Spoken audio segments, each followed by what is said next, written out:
YouTube, what is up? I have to be somewhat quiet, because people are sleeping, including my mother. But anyway, hang on. It's getting like dark in here. I don't know what it is, but anyway, this is my reaction rant to Arrow, season 4, episode 16.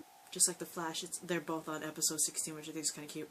Titled Broken Hearts, and trust me, after the last couple of episodes, I still already have a broken heart because of Olicity.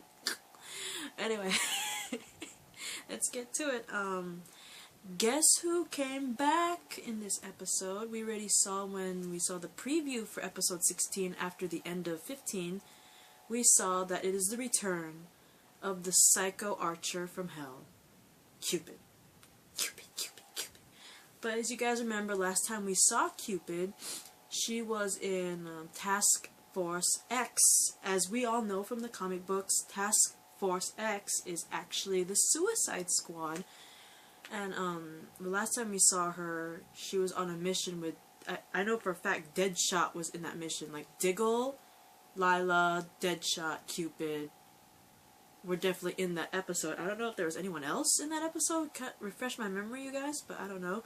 I know for a fact Diggle, Cupid, and Deadshot were in the episode. I'm not sure about Lila. I believe she was. Wherever Diggle is, Lila's most likely there. But like, and apparently the last time we saw Cupid, Cupid had fallen in love with Deadshot, and then we saw the building Deadshot was in explode, and she's all in agony, like, oh my god, I fell in love with Arrow, and she believes Arrow is dead because, you know, Roy Harper posed as Arrow and faked his death in prison, so she believes the Arrow that she fell in love with is dead, even though it's still Oliver, but you know what I mean, right? She believes Arrow is dead, and then she saw Deadshot in a building, poof, right? So she lost two loves, so she's kind of scorned right now, so I'm not surprised that the title is Broken Hearts. But anyway, Cupid apparently returns to Star City and begins targeting high-profile couples. And we learned that some of the people from the Suicide Squad have been released, which includes Cupid. I might have been wrong on that information. I'm not sure if they were released, but I know that she was let go from Task Force X somehow. Obviously, because you know who was dead, but I don't know how Cupid officially got out of the Suicide Squad. But anyway, she comes back to Star City, starts targeting high-profile couples, mainly because, you know, she's a scorned woman.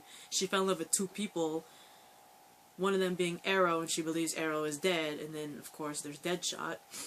So she's very scorned. I don't really blame her. I mean, every time she falls in love, they end up, right? Anyway, while the team is working to track her whereabouts and prevent any more killings, Laurel goes to her. Well, she fights justice not as a Black Canary, but goes back to being, not really goes back, but she spends her time being normal Laurel Lance, the lawyer, because Laurel ends up working in the court, tried to fight Damien Dark's attempt to have the charges against him dismissed, because, you know, Damien Dark trying to be all the goody-goody, trying to find a way to get out of going to jail and all that stuff. And so he's attempting to have all the charges that are on him dismissed, right? And Laurel's working in court to fight that, you know. This is Damien Dark, he did this, he killed that, he did all this. Send his ass to jail, and Damien Dark's like, that wasn't me. And he, like, even puts this fakey little name up, saying, I'm not Damien Dark, my real name is blank, and all that stuff. It's like... But okay, fine.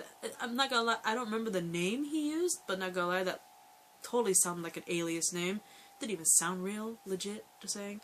But anyway, after several failed attempts to find a suitable witness to put on stand, Captain Lance actually volunteers to testify in court to tell that he was involved with Damien Dark, and that he'll testify and say, I was involved with Dark, he did all this, he threatened Laurel and all that stuff. And so yeah, he pretty much volunteered, which that was very noble of Damien Dark. Not Damien Dark. The fuck? I'm sorry, guys. It's like, it's almost 1 o'clock.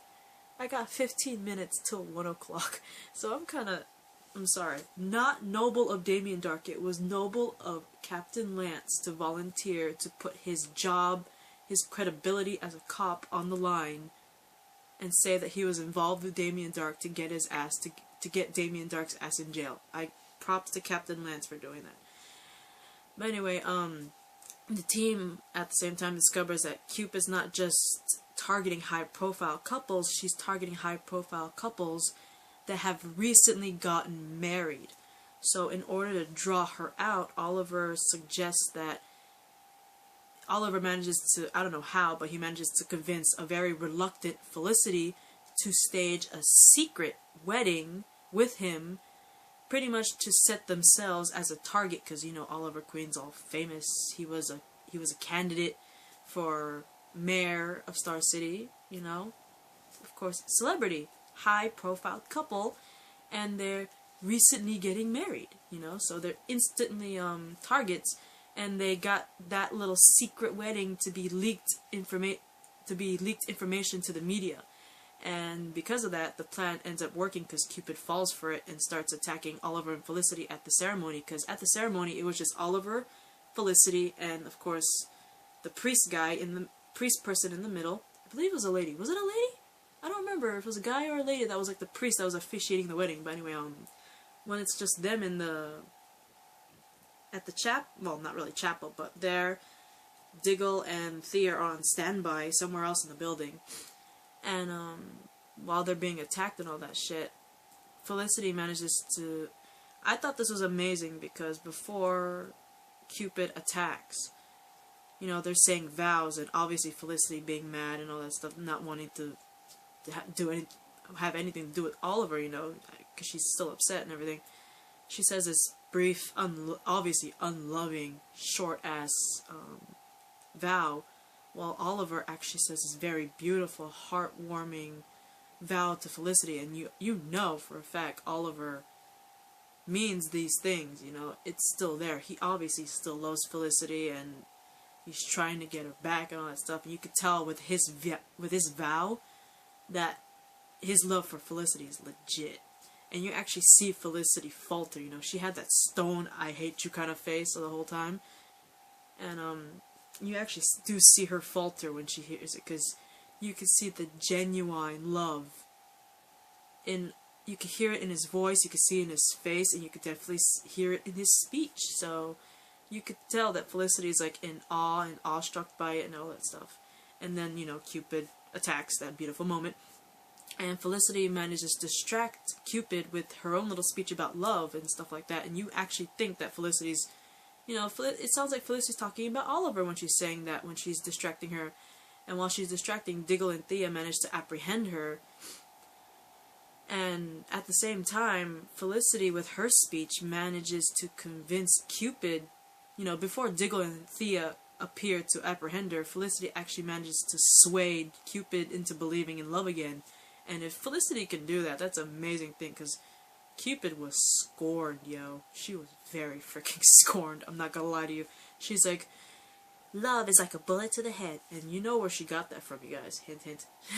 But anyway, yeah, Diggle and Thea Felicity manages to convince Cupid that love again, and that's when Diggle and Thea manages to apprehend her. And during the trial, Captain Lance's testimony about the fact that he was involved with Damien Dark, you know, in the trial you actually hear, you know, the judges all saying there's no evidence to, you know, send him off and all that stuff, but Captain Lance's testimony was apparently deemed sufficient enough to establish, like, a probable cause for the charge. And because of that, because Captain Lance put his job and his credibility as a police officer on the line to admit that he was involved with Damien Dark's evil plans, his testimony managed to get Damien Dark remanded,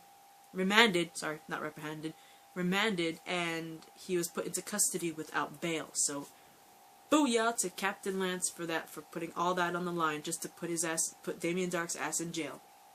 Props to Captain Lance, yo. Unfortunately, Captain Lance is suspended pending an investigation because of his involvement with Damien Dark, so he ends up getting his badge and gun taken away at the same time.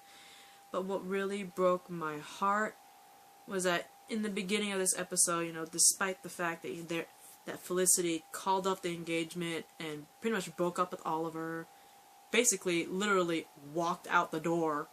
She finally got to walk, and the first thing she does is walk out the door. At the beginning, she still wanted to be part of Team Arrow, and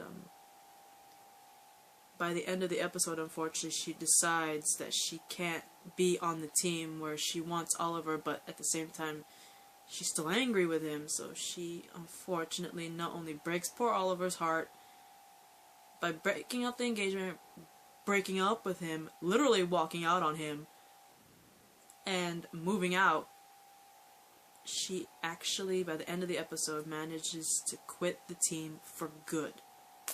She quit the team. That was the one thing I was hoping she wouldn't do. I really hope that Felicity, aka Overwatch, would stay with Team Arrow. Despite everything going on with Oliver, I thought that maybe, you know, her love for, you know, the rest of the team, you know, Diggle, Thea, and Laurel would keep her to stay on the team, you know, because she's Overwatch. She's like the Barbara Gordon Oracle of the Arrow team, you know. You know Barbara Gordon from Batman's little crew, you know. Oracle was the same way, like Felicity, you know what I mean? And very important role in Batman. Of course, Felicity, aka Overwatch, was Team Arrow's Oracle, you know? And it would suck not having our awesome techie on Team Arrow anymore. She actually quit the team for good, and that literally broke my heart even more because she already broke it with the whole no more Olicity, and she broke it even more when she decides to leave the team for good. No more Overwatch, guys. That's just wrong. Put in the comments how wrong that is, because I think it's personally the worst thing ever. But anyway, another short thing going on. During the episode, we see flashbacks of Oliver and that one lady. I forgot her name already, but like they're leading the Raider guy, R-E-I-T-E-R, Raider? Was it Raider? That one dude, military dude, to whatever he was looking for, which was apparently a mystical idol. And I'm not gonna lie to you guys, is that the same mystical idol that Damien Dark was getting his magic powers from? I'm just out of curiosity, because we all remember when Vixen first showed up. Hang on, wait. When did she show up? Episode 15. So, Vixen showed up in episode 15 to help out, and with Vixen's help, they destroyed this magic idol that Damien Dark had, which he was getting his powers from. You know, his life-draining touch powers. He was getting those powers from a magic idol, and Vixen, with the help of Vixen, they managed to destroy it in episode 15. That idol that they found in the flashback, is that the same exact idol? Because if it is, Oliver's not saying shit right now, because, obviously in the flashback, Oliver sees this mystical idol with the lady, you know? He sees the idol, he takes it along with that one lady, they take it away from Raider. And if it's the same idol, it's like, okay, when you and Vixen got the idol from Damien Dark, did that thing not look familiar to you? If it's the same one? I'm just saying. If it's the same idol, if the idol from the flashback is the same from the one Damien Dark had, how did Oliver not piece that two together? I'm just saying. But anyway, yeah. Just, that's my question of the day. The mystic idol that Oliver and that lady take away from Raider in the flashback, is that the same freaking idol that Damien Dark had that, with the help of Vixen, they destroyed? Because if it is, why didn't Oliver mention it at all when he saw it? He's like, oh, by the way, I've seen this before on the island. Just a thought. Anyway, what are you guys' thoughts about Felicity Smoke, aka Overwatch, leaving the team for good? What do you guys think? And do you think that, despite the fact that Felicity said her speech to Cupid was not toward Oliver, do you think it actually was? I'm just saying. Anyway, hopefully we'll find out in the next couple episodes. Bye, guys.